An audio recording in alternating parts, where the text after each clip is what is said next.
მოგესალმებით. დღეს მინდა განახოთ მოდული DAC Digital to Analog Converter-ი, რომელიც არის 12 ბიტიანი, მოდელი არის MCP4725.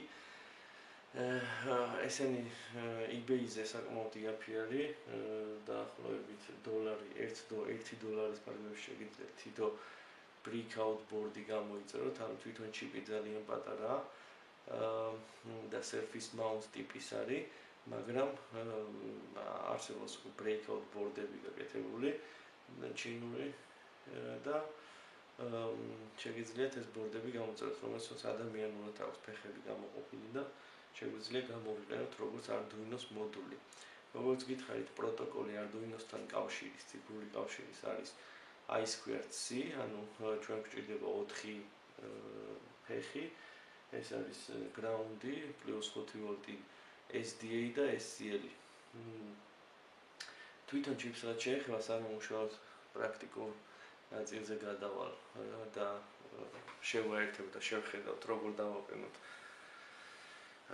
სასურველი ძაბვა. ზოგადად ორი სიტყვით ავხსნი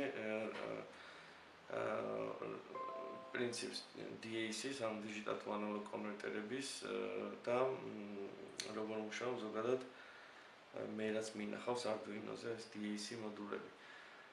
როგორც გითხარით, ეს DAC მოდული არის 12 ბიტიანი, რაც იმას ნიშნავს, რომ 0-დან 4095-მდე integer ტიპის მნიშვნელობა შეიძლება მიიღოს როგორც ციფრულ ინფორმაციად, ხო?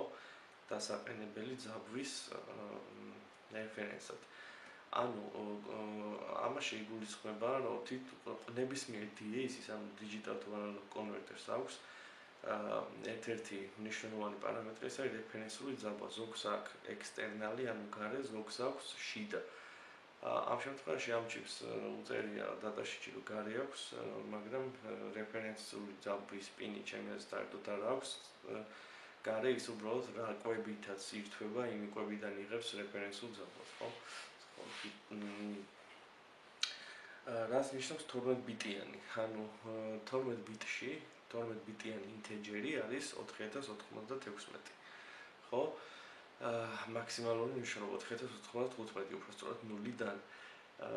შესაბამისად, ამ DAC-ს შეუძლია მხოლოდ 0-დან 4095-მდე ინტეჯერ ტიპის მნიშვნელობის მიღება, როგორც უკვე გითხარით. და იმის შესაბამისი ძაბვას გამოსცემს რა ინტეჯერ ტიპის მნიშვნელობაც ექნება. იმის შესაბამის როგორ დამოკიდებულება ესეთია.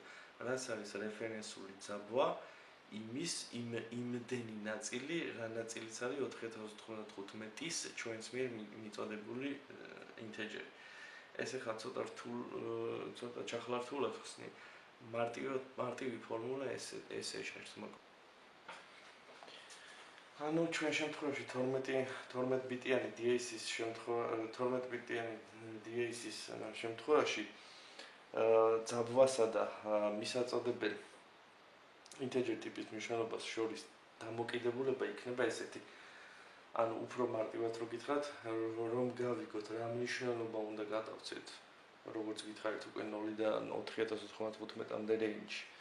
რა მნიშვნელობა უნდა გადავცეთ ამ ჩიპს, რომ სასურველი ძაბვა მივიღოთ, ამისათვის გვჭირდება ვიცოდეთ მარტივი ფორმულა.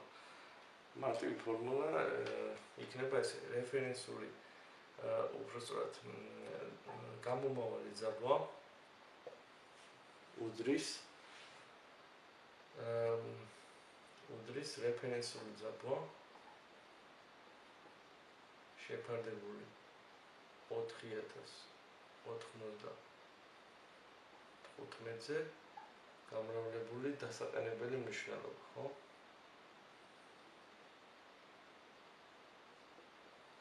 set integer მოდი ესე დავარქვით. ანუ გამომავალი ძაბვა უდრის ძაბვის რეფერენსული ძაბვის მნიშვნელობა, ანუ ამაში იგულისხმება, რომ თითოეულ DAC ჩიპს, ყველა DAC ჩიპს აქვს თავისი ზოგს აქვს შიდა რეფერენსი, როგორც გითხარით, ზოგს აქვს გარე რეფერენსი. ჩვენ შემთხვევაში ეს რეფერენსი ზუსტად უდრის იმ კვების ძაბვას, რომლითაც რომელსაც მივაწვდით ამ ჩიპს, ანუ MCP 4725-ს, შესაბამისად ჩვენ შემთხვევაში რეფერენსული ძაბვა არის 5 ვოლტი. დაგვრჩა მხოლოდ ერთი უცნობი, ხო? ანუ გამომავალი ძაბვა ტოლია 5 შეფარდებული 4095-ზე გამრავლებული set integer. Set integers პირობითად ვეძახით იმ ნიშნულობას, რაც უნდა გადავცეთ. მაგალითად ჩვენ გვინდა ვიცით ხო, ჩვენ შემთხვევაში ვირავთ, ანუ წინასწარმისით რომ ჩვენ გვინდა 1 ვოლტი მივიღოთ. შესაბამისად მივიღებთ რა 5 შეფარდებული 4095-ზე გამრავლებული set integer ტოლია 1-ის. ანუ ვირავთ, ხო? მიპოვეთ set integer.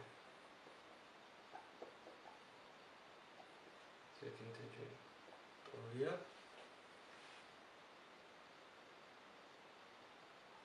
4095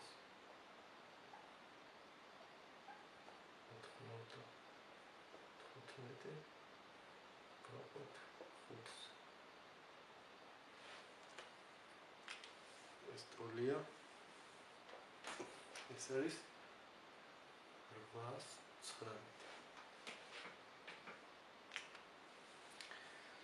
ანუ ჩვენ მივიღეთ რომ თუ 819 integer ტიპის მნიშვნელობას გავუგზავნით 12 ბიტიან DAC-ის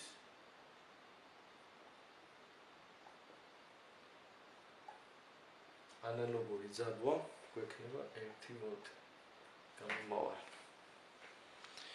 Ну, რა თქმა უნდა, აქ ამ გამომავალ ძაბვაშიც დომინება შეიძლება გქონდეს იმის მიხედვით, იმდენად ზუსტი, რამდენადაც ხარისხიანია თვითონ ეს digital to analog converter ჩიპი. და რამდენად ხარისხიანია ძაბვის რეფერენსი. თუ ჩვენ ვიყენებთ external ძაბვის რეფერენსს, ანუ გარე ძაბვის რეფერენსს, მაშინ აუცილებლად უნდა იყოს სტაბილური და პრესიჟენი და ზუსტად ის ძაბვა უნდა იყოს, რასაც კალკულაციებში ვიყენებთ.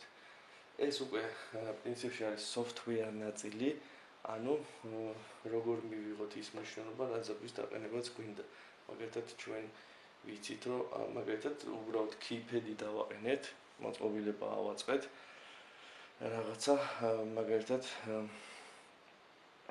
ლაბორატორიული კვების ბლოკი, ხო? და კლავიატურა დავუყენეთ წინ, ანუ ციფრების ასაკრეფი და რომელზეც მომხმარებელი შეიყვანს რაღაც მნიშვნელობას, მაგალითად უნდა 1.01 ვოლტი და შემდეგ უნდა მივიღოთ შესაბამისი აუტპუტი, მივცეთ შესაბამისი აუტპუტი ძაბვაში, ხო? ჩართვის შემდეგ. ჩვენ ვიცით, რომ ამ კალკულაციით მარტივად გავიგებთ რა ტიპის integer მნიშვნელობა უნდა გადავცეთ DAC chips, რომ მივიღოთ შესაბამისი ძაბვა. აუცილებლად სათქმელია ისიც, რომ რაც უფრო თავისთავად ცხადია, რაც უფრო მაღალ ბიტიანია და მაღალი რეზოლუცია აქვს digital to analog converters, მით უფრო მეტი საშუალება გვაქვს, რომ დავაყენოთ ზუსტი ძაბვა. 12 ბიტის შემთხვევაში, როგორც გითხარით, 0-დან 4095-მდე არის სტეპები. შესაბამისად, თუ ჩვენი მოწყობილობა მაგალითად იძლევა აუტპუტში, გვინდა ჩვენ მივიღოთ 0-დან 10 ვოლტამდე. ამ შემთხვევაში მარტივად ვიგებთ სტეპის ზომად, ანუ რა იქნება ჩვენი რეზოლუცია. ჩვენი რეზოლუცია იქნება მარტივად 10 შეფარდებული გაყოფილი 4095-ზე. 10 გაყოფით 4095-ზე, ეს არის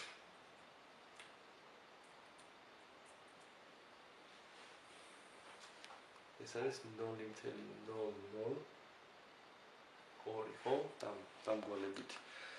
შესაბამისად 10 ვოლტის შემთხვევაში ჩვენ გვექნება 2 მილივოლტზე ცოტა უფრო მეტი რეზოლუცია. ანუ ჩვენ ვიმოძრავებთ დასაყენებელ ძაბვაში 2 მილივოლტით. ჩვენ ვერ შეგვეძლება 1 მილივატის სიზუსტით დავაყენოთ ძაბვა ამ შემთხვევაში 12 ბიტის შემთხვევაში. რაც უფრო მაღალია ბიტების რაოდენობა, შესაბამისად მაღალია რეზოლუცია და უფრო სტეპის ზომა გამომავალ ძაბვაში შესაბამისად უფრო დაბალია და რაც იმას ნიშნავს, რომ უფრო ზუსტია მოწყობილება. ეს არის რაც ამ ჩიპს რაც შეეხება, ну MCP 47-25 ბიტიანი DAC. არსებობს 16 ბიტიანები და 24 ბიტიანებიც, რომელიც უკვე ფასში ძალიან დიდი განსხვავებაა. ეს 12 ბიტიანი თუ ის $1, მაგალითად 16 ბიტიანები მე ვერ ვნახე დაახლოებით $12-ზე ნაკლებად ვერ ვნახე. და კიდევ ძებნის პროცესში. მოდი ახლა ვნახოთ თვითონ დატაშიტის მონაცემები ამ ჩიპის და გავარჩიოთ. აი თქვენ ახლა ხედავთ გვერდს eBay-ზე, სადაც იყიდება ეს მოწყობილება, ესეთი ფორმა აქვს თვითონ ეს არის breakout მოდელი, ანუ მოდული, ანუ თვითონ ჩიპი დასმულია უკვე გამზადებულია ბორდზე, რომელსაც ადამიანური პინები აქვს და შეგვიძლია Arduino-ზე შევაერთოთ მარტივად ჩვენი ჯამპერებით და შნურებით. თვითონ ჩიპის surface mount ტიპისაა, როგორც ხედავთ, არ ვიცი, შეიძლება სხვა პაკეტებიც აქვს, ახლა ამაზე ყურადღების გამახვილება არ არის სწორი. და აი როგორც ხედავთ, ფასი არის $1.10. ანუ $1 პარალელში, მხოლოდ თითქმის ყველა არის ჩინეთიდან ეს breakout ბორდები და შესაბამისად ჩინეთიდან უფრო იაფია.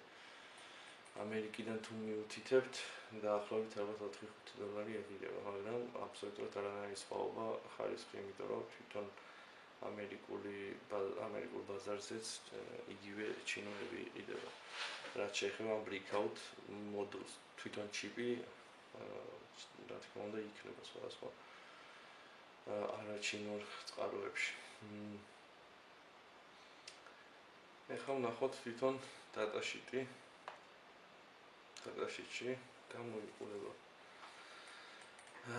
რა არის აქ ახლა ჩვენთვის თვალშისაცემი 12 ბიტიანია. ხო, რაზეც დამოვიწყდა მე თქო თავარი არ ვიცი, მაგრამ ერთ-ერთი გამორჩეული თვისება ამ ჩიპის სხვებთან შედარებით ის არის, რომ EEPROM memory აქვს, ანუ ამაში იგულისხმება ის, რომ თუ ჩვენ მაგალითად დავაყენებთ რაღაც მნიშვნელობაზე ძაბვას და შემდეგ საერთოდ გამოვთავთ კვებიდან მომდევნო ჩართვისას იგივე მნიშვნელობა ექნება მყისვე გამომავალი ამ ბორდს, ანუ იმახსოვრებს ბოლოს თეიც, ანუ რაზე იყო გაჩერებული გამომავალი ძაბვა. შესაბამისად ეს შეიძლება რაღაც აპლიკაციებში და რაღაც პროექტებში საკმაოდ სასურველი ფიჩერი იყოს ესე ვთქვათ, სასურველი ფუნქცია ამ ჩიპის. ასევე აქ გვაქვს კიდევ საინტერესო ის, რომ ოფიციალურ მონაცემებით +-0.2% აქვს LSB, ანუ error-ი თუ არ ვცდები, მაპატიეთ, თუ მე ზუსტად არ მახსოვს. LSB არის error-ი, ანუ გამომავალი ძაბვის, ანუ შეიძლება +-0.2%-ით მეტი ან ნაკლები იყოს მოსალოდნელზე. external address pin-ი აქვს, ანუ აქ იგულისხმება, რომ რახან პროტოკოლი შეერთების არის I2C, შესაბამისად ადრესაცია ყველა მოწყობილებას აქვს ადრესაცია და ამ მოწყობილებაზე ჩვენ ადრესაციების შეცვლა შეგვიძლია მარტივი გადაერთებით external pin-ის, რომელიც არის ადრესაციისთვის, სწორედ მაგას აღნიშნავენ, რომ აქვს pin-ი ადრესაციისთვის. ground-ზე შეერთებს სხვა იქნება ალბათ, პლუს მხარეს შეერთებს სხვა ადრესი იქნება. სავარაუდოდ ზუსტად არ ვიცი. ხო, კიდევ რა გვაინტერესებს? Fast setting time, ანუ გადაცემის მე სავარაუდოდ 6 მიკროწამი აქვს ძაბვის დაყენების სიჩქარე. სავარაუდოდ ეს 6 მილიწამი იგულისხმება ციფრული ინფორმაციის მიღების შემდეგ ძაბვის დაყენების დროისთვის საჭირო დროზე, ხო? ანუ აქ ამ 6 მილიწამში არ შედის ის დრო, რა დროც თავისთავად Arduino სჭირდება, რომ აი ეს გვერდზე პროტოკოლით გადასცეს დაამთავროს კომუნიკაცია და ასე შემდეგ. ამ 6 მილიწამში იგულისხმება ყველაფრის შემდეგ უბრალოდ ძაბვის დაყენების დრო. External voltage reference ეს კი უწერიათ, მაგრამ ფრჩხილებში წერია VDD, ანუ ძაბვა, რომელთაც იკვებება. პრინციპში მე ვერ დავარქმევდი ამას external voltage reference, იმიტომ რომ ცალკე ფეხი არ აქვს ამისთვის. ეს უბრალოდ რა კვებითაც იკვებება, ის არის იგივე ძაბვა არის რეფერენსი სავარაუდოდ კი არა ასეა. Rail to rail output, ანუ აქ იგულისხმება, რომ ამ chips შეუძლია ground ნაწილიდან პლუს ნაწილი, ანუ თავისი კვების მინუსიდან პლუსამდე ავიდეს და ჩავიდეს, ხო? მნიშვნელობით, ანუ ზუსტად 0 იყოს output-ი, ან ზუსტად პლუს მხარეს რაც არის მაქსიმალური, ანუ 5-ობით. დაბალი მოხმარება ენერგიის, ანუ დაბალ ამპერაჟზე მუშაობს, სავარაუდოდ და არ ჭირდება დიდი ენერგიის მოხმარება. Mono supply operation, single supply operation, ანუ ერთი პლუს მინუს ძაბვა არ ჭირდება 2.7 ვოლტიდან 5.5 ვოლტამდე. საკმარისია ერთარხიანი ძაბვის მიწოდება, ხო? 0-დან 5-მდე, ანუ 0 ground-ზე 5 პლუს ხარეს. ანუ როგორც ოპერაციულ გამოძლიერებას ჭირდება, ხო, პლუს მინუსი და ასე შემდეგ, ეს არ არის საჭირო. აი ეს გვერდზე ინტერფეისია, როგორც გითხარით, 8 ადრესაციის საშუალება აქვს. ხო, აქვს რამოდეს 3 მოუდი, სტანდარტი, fast და high speed. აქ იგულისხმება, რომ სტანდარტში შეუძლია 100 kilobit per second, 400 kilobit per second და high speed 3.4 megabit per second. მოუდები, ეს სავარაუდოდ არის კომუნიკაციაში მიღების აი ეს გვერდის ინტერფეისის სიჩქარე თვითონ. პაკეტი გასაგებია და ტემპერატურა -40-დან +125-მდე შეუძლია იმუშაოს. აპლიკაციები რაშიც შეიძლება ეს გამოიყენოთ, აქ ყველაფერი პრინციპში ჩამოწერილია და შეიძლება თქვენ გაიცნოთ. ზოგადი აღწერა და შეერთების პრინციპი ეს პირველი ფეხი არის დაუმავალი, მეორე ფეხი არის ground-ი, მესამე პლუს ყვება. 6 არის A0, ანუ ფეხი, რომელიც შეგვიძლია ადრესაციისთვის გამოიყენოთ, სხვადასხვა 8 სხვადასხვა ტიპის ადრესაციის, ეს ზუსტად არ ვიცი და სად უნდა შეერთო, რომელ 8 ადგილას უნდა შეერთო, 8 ტიპის ადრესაცია გქონდეს, ეს ალბათ წასაკითხია და პრინციპში ამ ეტაპზე არ მაინტერესებს. და აი ეს გვერდის პროტოკოლისთვის საჭირო SDA და SCL პინები.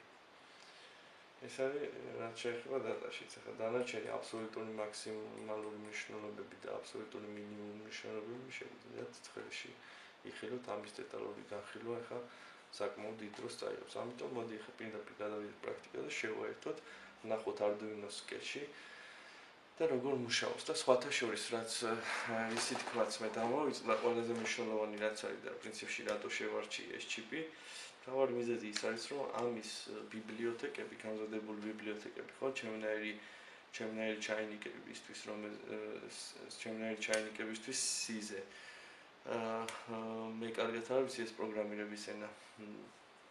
ნერგილავს სწავლობ რაღაცებს.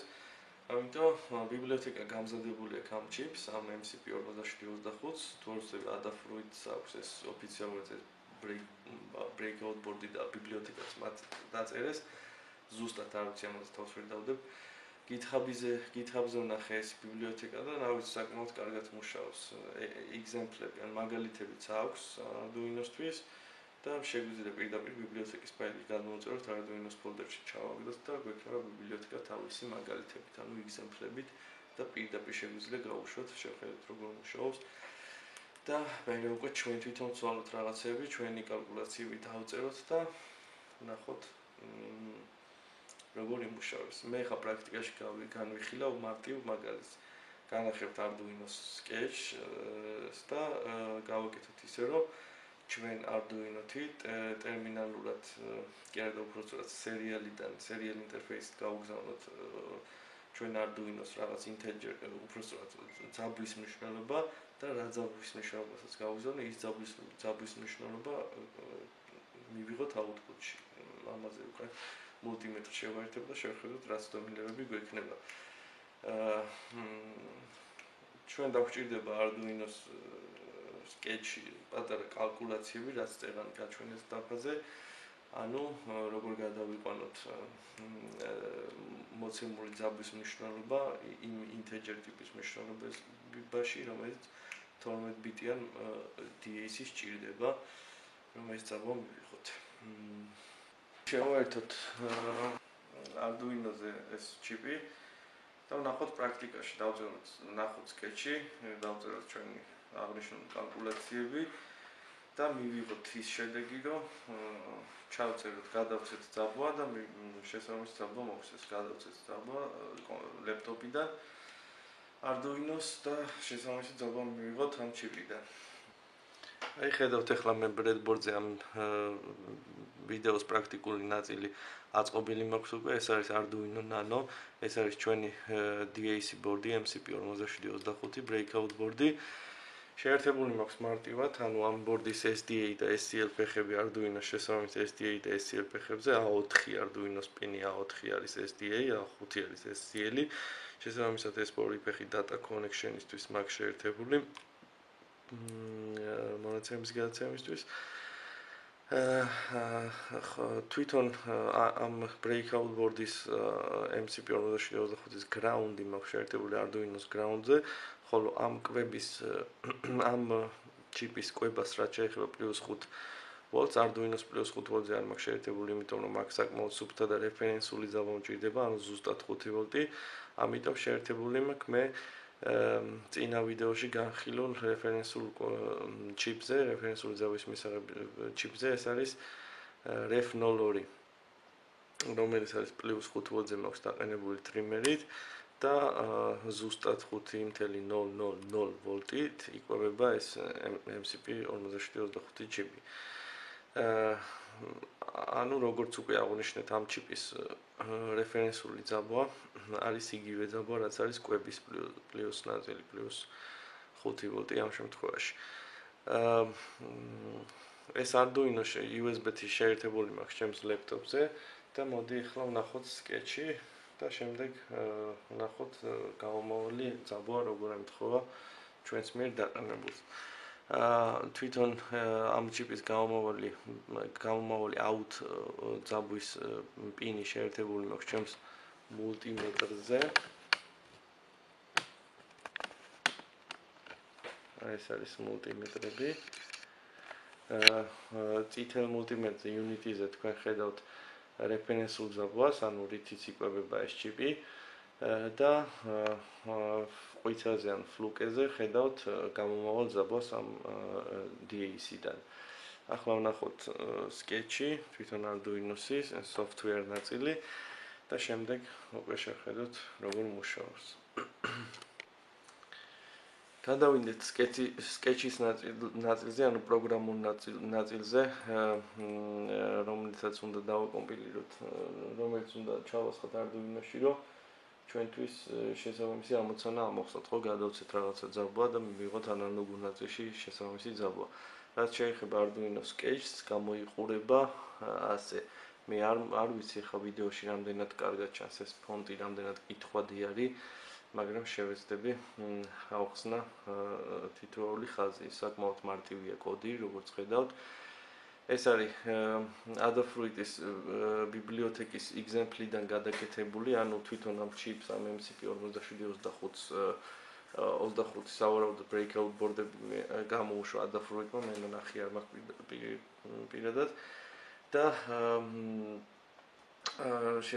აქვს ასევე დაწერის ბიბლიოთეკა Arduino-სთვის, რომელიცაც ძალიან მარტივად შეგვიძლია ჩავაინკლუდოთ და და ასევე მოყვება მაგალითები, ეგზემპლები, რომელიც შეგვიძლია ვნახოთ როგორ მუშაობს და ასე შემდეგ. თვითონ ამ example ორი ტიპის მაგალითი აქვს, ეს არის sine waves და triangle waves დასაგენერირებელი სკრიპტი, ანუ გადასცემს რაღაცა მოკლე დროში 0-დან იზრდება 5 ვოლტამდე, მე ისევ ნაკლებულობს, რომ sine wave, ანუ სინუსოიდა მივიღოთ, ხო? ეს მაგალითები ერთ-ერთი მაგალითი ავიღეთ და გადავაკეთე და მოკლედ დიდი დრო რო არ დავხარჯოთ ახლა იმ მაგალითების გარჩევაში, პირდაპირ განახებთ როგორ გვიწერია ჩვენი მუშა კოდი. პირველ რიგში ინკლუდდება ეს wire ბიბლიოთეკა, რომელიც ადაფრუით ჭირდება იმისთვის, რომ აწიოს ესე ვთქვათ, დაამყაროს აი ეს QRC პროტოკოლზე კომუნიკაცია. შემდეგ თვითონ ამ adafruit-ის MCP4725 ბიბლიოთეკას, რომელიც GitHub-დან შეგიძლიათ გადმოწეროთ, ჩააგდოთ და დაინსტალიროთ. მე აღარ დავიწყებ იმის ახსნას ბიბლიოთეკა როგორ დაამატოთ Arduino-ზე. შემდეგ აღიწერება DAC ობიექტი, რომელიც არის ამ კლასის აღწერი ობიექტი, ანუ თვითონ მთავარი კლასის MCP4725-ის. შემდეგ გვაქვს ორი ცვლადი, რომელიც ერთი არის float ტიპის პირველი, ეს არის ძაბვის voltage ცვლადი და set value integer ტიპის ცვლადი, ორივეს ვუტოლებ ნულს. voltage ცვლადი ჩვენ შემთხვევაში მიიღებს იმ ნიშნულობას, რასაც ჩვენ გადავცემთ serial ფანჯრიდან, აი ამ ფანჯრიდან.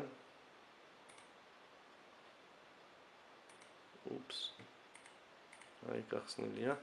აი ამ ფანჯრიდან გადავცემთ აი ამ ველიდან მნიშვნელობას, ძაბვის მნიშვნელობას, მაგალითად რაღაცა 1.5 ვოლტი, ან 1.52 ვოლტი და შესაბამისად უნდა მივიღოთ ანალოგურ ნაწილში. ეს არის ჩვენი ჩელენჯი და ამოცანა.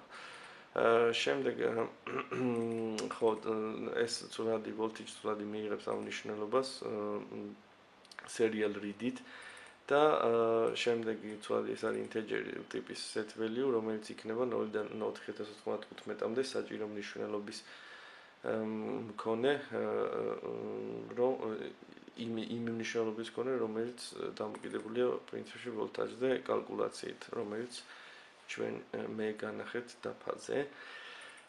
შემდეგ ესე იგი setup ფუნქციაში ხსნით serial კომუნიკაციას, ასევე DAC ობიექტის begin ფუნქციით ჩვენ ვაინიციალირებთ, ესე ვთქვათ, MCP4725 boards, რომ არის ადრესზე, ამ ადრესზე, ანუ ამ ფუნქციას გადავცემთ ამ ადრესის მნიშვნელობას, როგორც ვნახეთ, სხვადასხვა ადრესზე შეიძლება იყოს, 8 სხვადასხვა ადრესზე გააჩნია, როგორ დავაკონფიგურებთ თვითონ board-ზე ფიზიკურად pins, default-ად როგორც ჩანს არის ეს ადრესი. default-ად, ანუ ნაგულისხმობად, ანუ ცვლილებების გარეშე და მითითებების გარეშე და რა გვაქვს loop-ში. მე თითოეულ გაშვებაზე ამ loop ფუნქციის, ხო, რომელიც იცით, რომ უსასრულოდ ეშვება Arduino-ზე. თუ დავინახავ, რომ სერიალში რაღაც მნიშვნელობა მოდის, რომელიც 0-ზე მეტია,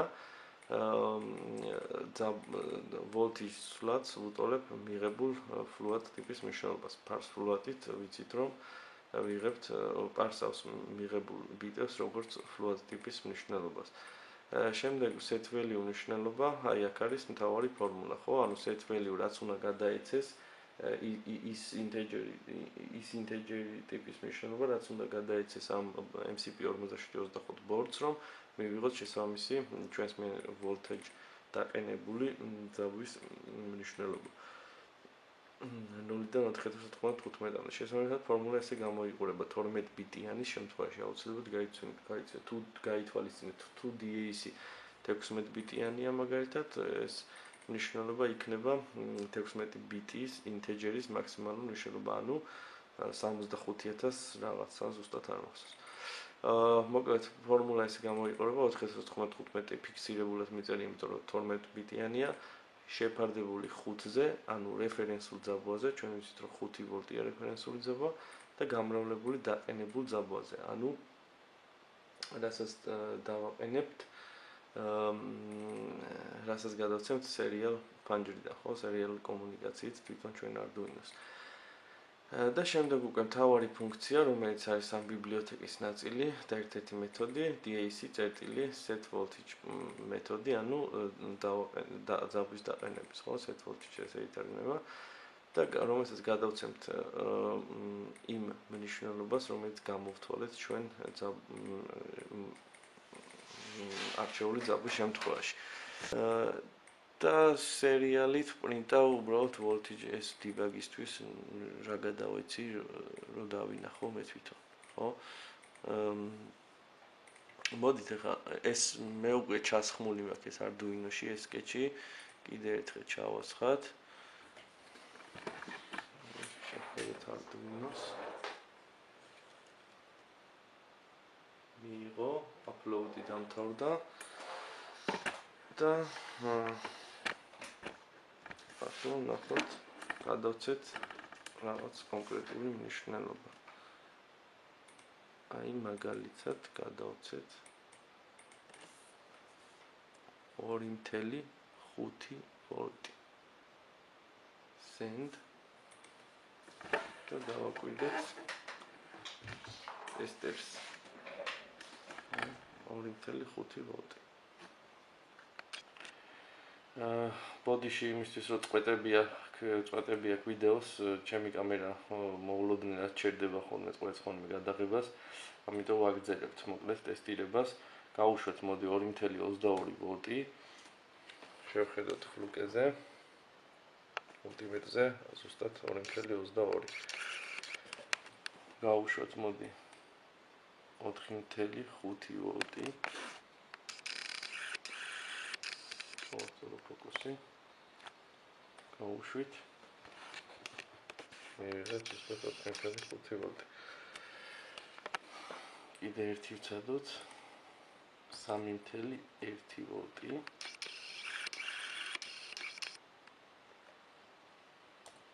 გავუშვით. მივიღეთ 3.1 ვოლტი. ახლა ნახოთ რამდენად rail to rail არის ეს DAC, ანუ რამდენად ნამდვილად ნულოვანი აუთპუტი შეუძლია კონდეს და ასევე მაქსიმალური, ანუ 5 ვოლტი. 0. გავუშვით 0. მივიღეთ 0. ძალიან კარგი. ახლა გავუშვით 5 ვოლტი. და მივიღეთ 5 ვოლტი. ანუ ნამდვილად პრინციპში rail to rail არის ეს ჩიპი და ადის 5 ვოლტამდე. თუ ვინმეს გაუჩნდა კითხვა რატომ იყენია ჩემი მულტიმეტრი 2 დეციმალიან რეინჯზე, ანუ 5.00-ზე და არა 0.00, ანუ მილივოლტების სიზუსტეში რატო არ ვაკვირდები, იმიტომ რომ რეფერენსი ჩემი 5 ვოლტია, შესაბამისად მარტივი დათვლით შეგვიძლია გამოვთვალოთ, რომ 5 ვოლტია რეფერენსზე ჩვენ ვერ გვექნება 1 მილივოლტიანი სიზუსტით აუთპუტი, იმიტომ რომ 5.5 გაყოფილი 4095-ზე 1 მილივოლტზე მეტი არის, ანუ 1000-ზე მეტი არის. შესაბამისად რეინჯი დავწიე, ანუ უბრალოდ რეზოლუცია იმისთვის, რომ ზუსტად მივიღოთ მნიშვნელობები. თუ მე რეინჯს დავაყენებ ავტოზე, ანუ მილივოლტებზე. აი თქვენ ნახავთ, რომ 2 მილივოლტით ნაკლებია 5 ვოლტზე.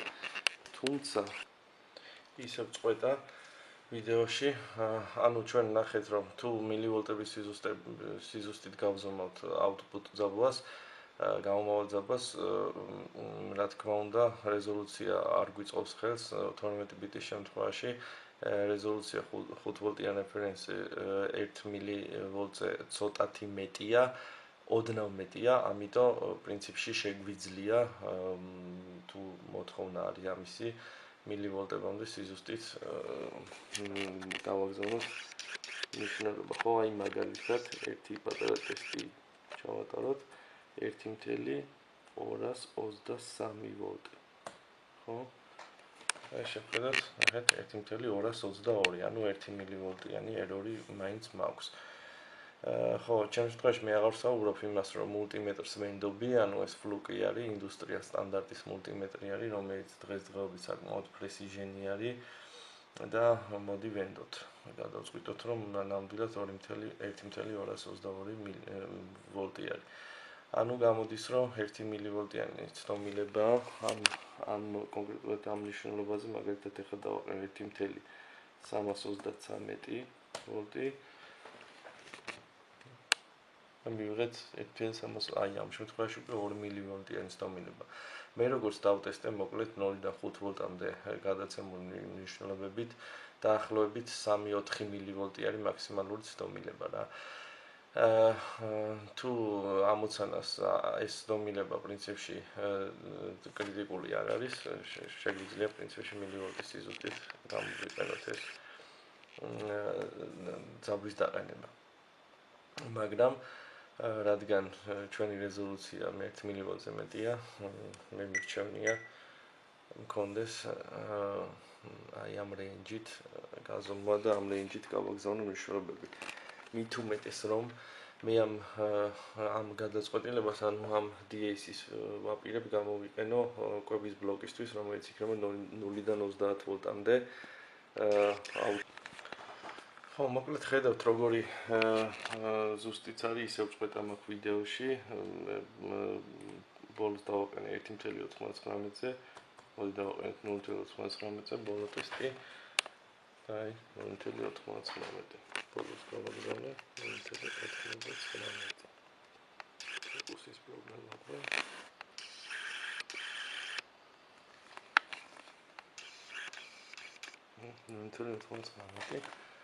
ზუსტად ვიღებ შესაბამის ძაბულს. ხო, რაც შეეხება ამის გამოყენებას ახლა რეალურ პროექტებში, ჩემს შემთხვევაში მე მექნება როტარი ენკოდერი, ანუ რასაც აქ ხელით ვაგზავნი, მე უკვე ინტერფეისი უნდა დავწერო, რომელიც გამოვა LCD ეკრანზე და შემეძლება ავკრიფო იქ ჩემთვის ასურველი ძაბვა. ათეულობით მილივოლტის სიზუსტით და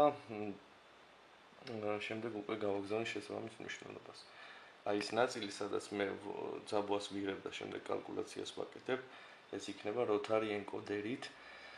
ანუ ბრუნავი პოტენციომეტრის გავსი მოწყობილობა, იცით, ახლა როტარი ენკოდერზე აღარ გავაგრძელებ, რომელთაც შეგვიძლია უკვე ავკრიფოთ ციფრულად სასურველი ძაბვა და შემდეგ ამ კალკულაციით გავაგზავნოთ ჩიპზე და შემდეგ უკვე კვების ბლოკს რაც ჭირდება ოპერაციული გამაძლიერებელი ტრანზისტორი და ასე შემდეგ მე ვიღო უკვე 0-დან 30-მდე შესაბამისი ძაბვა.